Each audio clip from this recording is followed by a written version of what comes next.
Paulo here. It's been a while, but I am back after a bit of a break, and today I wanted to jumpstart back into the groove with something I'm genuinely excited to share with you, the ASUS ROG Flow Z13 with the new Ryzen AI Max 390 processor and Radeon 8050S graphics.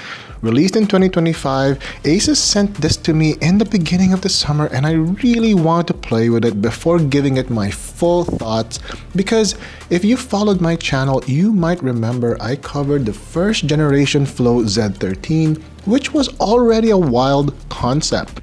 A 2-in-1 tablet laptop hybrid that could actually game. Since then, ASUS has kept updating, upgrading CPUs, GPUs, displays, and even cooling.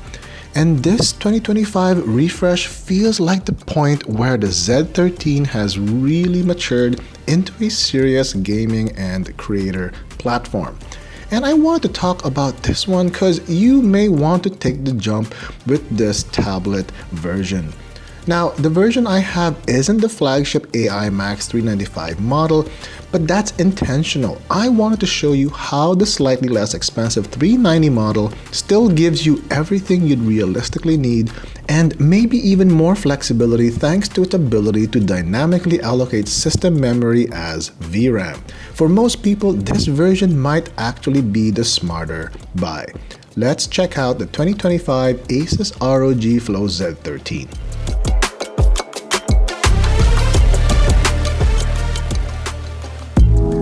Inside the box, ASUS keeps it clean and premium as always. The Flow Z13 is no exception. Detachable keyboard cover, a compact but powerful power brick, and the usual paperwork.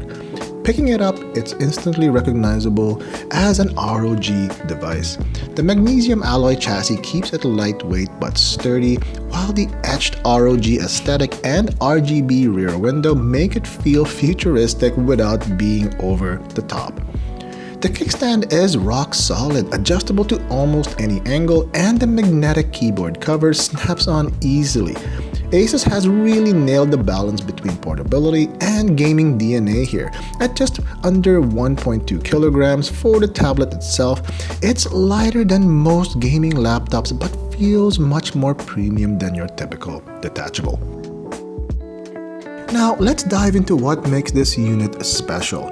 For the CPU, you've got again that AMD Ryzen AI Max 390, which has 12 cores, 24 threads, Zen 5 architecture, up to 5 GHz of boost. It's tuned for both efficiency and performance with integrated AI acceleration baked right in. For the GPU, you've got that Radeon 8050S, a 32 compute unit clocked up to 2.8 GHz. It's definitely not discrete like an RTX 4080, but it leaps ahead of older integrated GPUs. And performance benchmarks place it close to the RTX 4060 or even the 4070 territory in real-world gaming.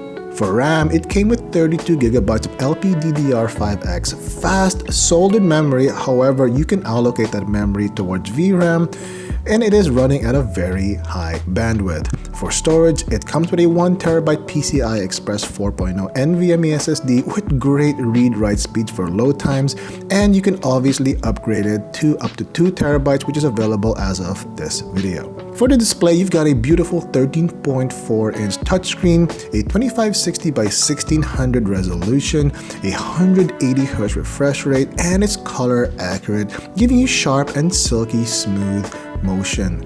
And then there's the VRAM allocation trick again, where you can tell the system how much of that 32GB should go to the GPU versus the system RAM. So if you're gaming and you want to allocate more VRAM for textures and graphics, you've got that option. And if you're producing music or editing or doing some sort of production work, you can swing that memory back to the CPU side, and that flexibility is a unique advantage with this tablet. Let's back this up with real numbers. The Radeon 8050S has been tested across multiple benchmarks, and here's where it lands. For 3D Mark x SPI graphics, around 11,000 points, putting it in striking distance of an RTX 4060 laptop. Cyberpunk 2077, add native 1600p low to medium settings, push 50 to 60 frames per second, turn on that FSR 3 setting with frame generation, and you'll be going way past 70 plus frames per second on higher settings. For Elden Ring, you've got at 1600p high settings, you're looking at around 48 to 52 frames per second. Dial down resolution to 1200p and you'll get stable 60 frames per second experience.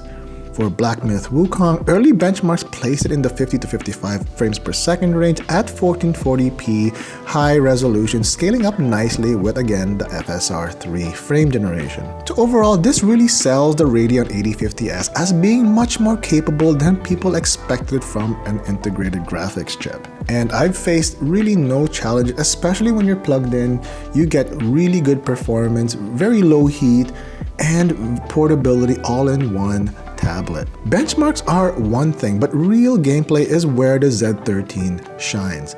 I tested this two ways. First, with the detachable keyboard and mouse, and second, my favorite way, with the Gamesir G8 Plus controller.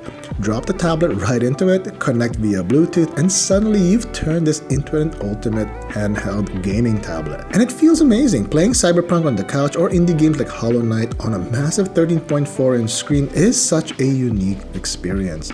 That Radeon 8050S keeps things smooth, the 180Hz panel makes fast-paced shooters like Valorant buttery, and the kickstand even makes it easy to game on a desk or flight tray table.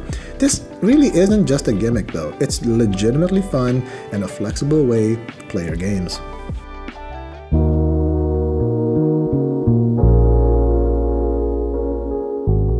Now, here's where the Z13 Flow becomes my dream machine in other ways than just gaming. Music production. I fired up both Ableton Live and Reason, loaded the project with multiple VSTs, drum racks, effect chains, and the Ryzen AI Max 390 barely broke a sweat. Latency stayed impressively low, and even juggling plugins with real-time monitoring, I didn't experience dropouts at all. Now, connecting this to my Moog Subsequent 37 and Hydrasynth synthesizers up here, the Flow handled MIDI routing beautifully. It became the brain of the studio, syncing MIDI clock recording sequences and hosting synth plugins while outputting through my Neumann MT48 and Genelec monitors. For producers, this is massive. Usually you'd think you need a chunky workstation laptop, but this laptop tablet form factor handled the load seamlessly. So I could go from jamming with hardware synths to mixing a track without feeling like I was compromising. Now here's the kicker. The Ryzen AI Max 395 is considered the flagship chip, but unless you're constantly pushing every single core to the limit, the 390 gives you nearly all the performance for less money. You still get the high bandwidth RAM, VRAM allocation, the same gorgeous display, and the same versatile design. The extra cost of the 395 might only matter for heavy 3D rendering or high-end workstation tasks. For gamers and creators, this 390 plus 8050S combo is already more than enough. So my final thoughts, to sum it up, the ASUS ROG Flow Z13 with the Ryzen AI Max 390 and the Radeon 8050S is hands down one of the most versatile machines I've ever tested this year. As a gaming tablet, it's unique, portable, and powerful enough for AAA gaming with frame generation.